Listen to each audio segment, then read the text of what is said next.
bunch of slack-jawed faggots around here. Another video from the Great White Stoke in the Great West Coast.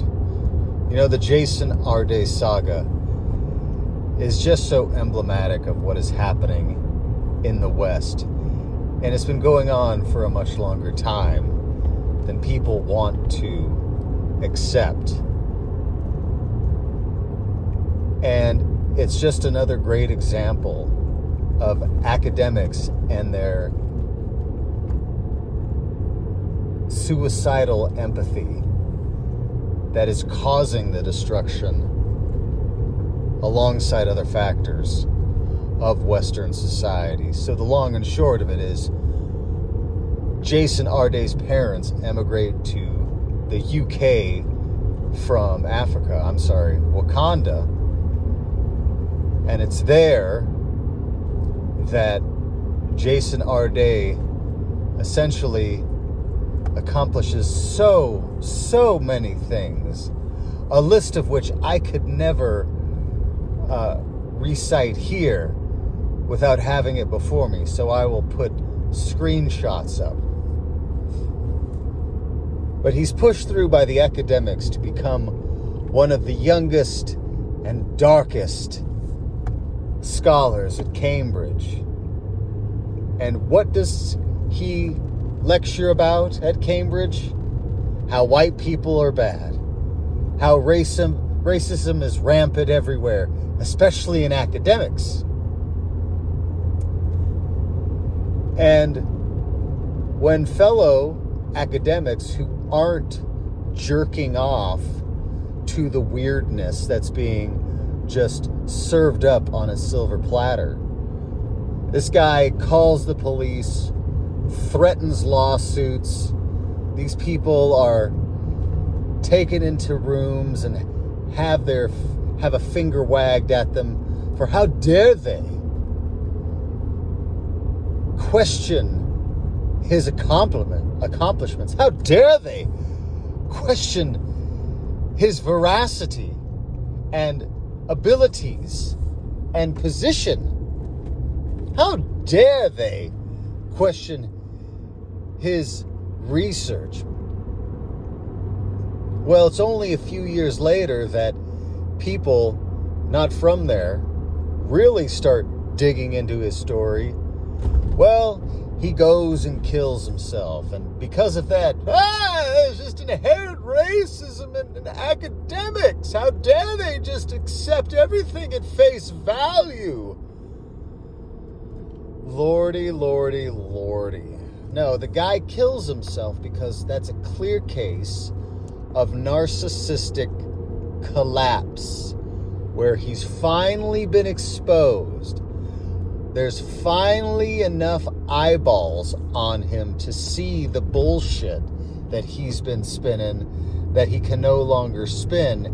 And it's such a grave injury that he kills himself.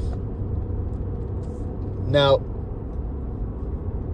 if you were, perusing headlines, you would think that, this behavior from the suicidal empaths of Western culture is something new. No. This has been going on for so long. I have experience in it. The institution of Diablo Valley College with a Mr. Paul Guess. Now this jerk, right, with the same type of hairstyle of Jason Arde, it's the first day of this class, and we're all filing in, and because it's the first day, it's a full class, because everyone's got high hopes and aspirations that they're going to make it through this semester and finish the class. And the time that this class is supposed to start happens, and no teacher. And then 5 minutes pass, no teacher. 10 minutes, no teacher. And finally, with a great rustling and movement, this black dude with the same hairstyle, the mini dreads, gets up from all the way in the back of the class and walks up to the front. And it's there that he begins this whole class with, well, it's because I'm black. You think that I'm just a student. You would never think that I'm the teacher. And from there it goes downhill. I recall the second day, he called me lazy because I hadn't purchased the requisite book associated with this class for this fall semester in the early aughts out in Martinez at DVC. Yes, I'm lazy. And it was very curious because I was watching throughout this whole class period the numbers dwindle. And interesting further, how there was no book that we needed to actually reference for this class. No, he handed us this printout that we were expected to just read over and over and over again to figure out what was really being said in this essay. And I believe it was like 4 pages in total, and a poor Xerox at that.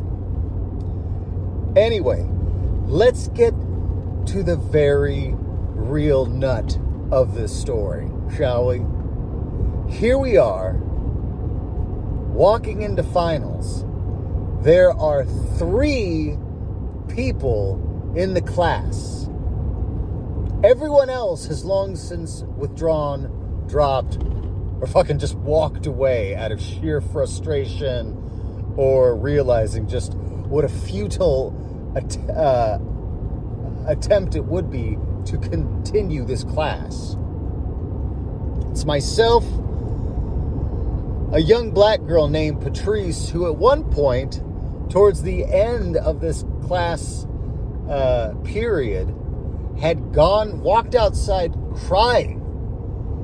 And the magic professor ran after her to console her and brought her back. And it was a Latina that was fairly voluptuous, right? And who always got special attention from the magic professor. So here we go. It's finals. 3 people have made it to the end of the class. The 2 girls, people of color, by the way, get C's.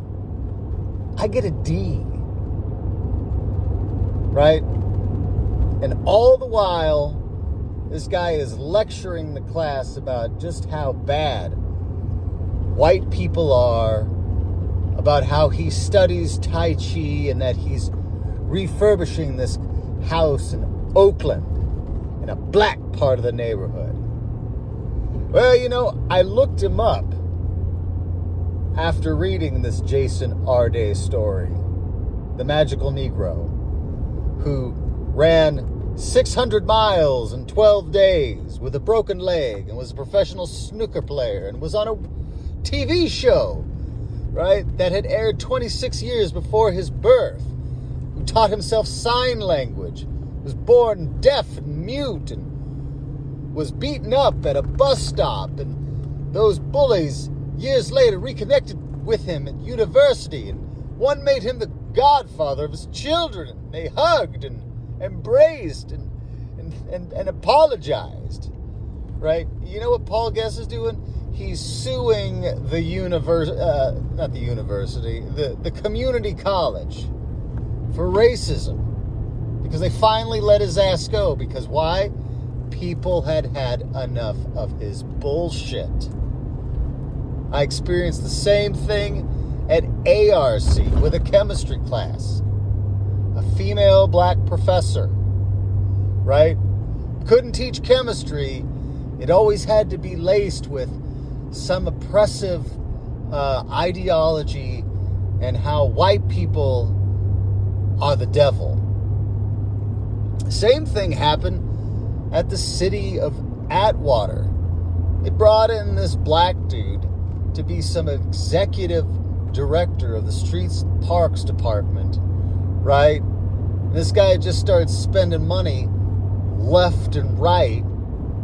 They finally let him go because they became woefully over budget, and all of the line items being spent on were offering no value, were not being considered of why they were being purchased.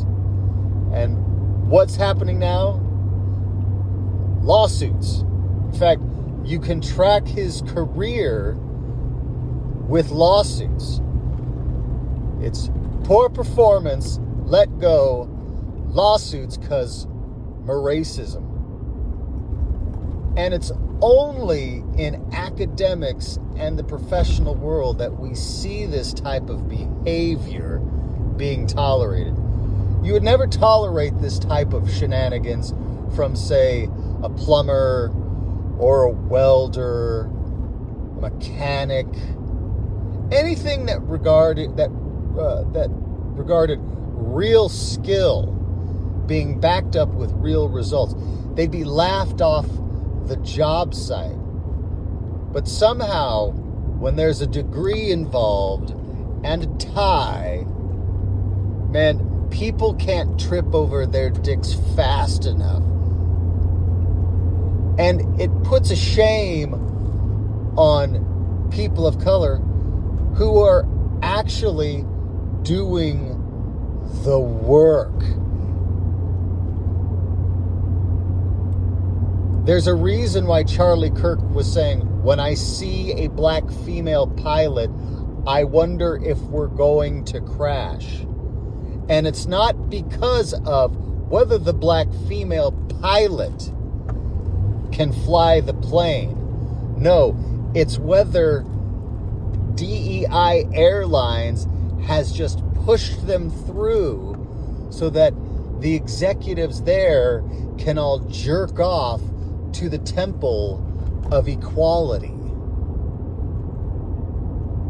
Now, what say you?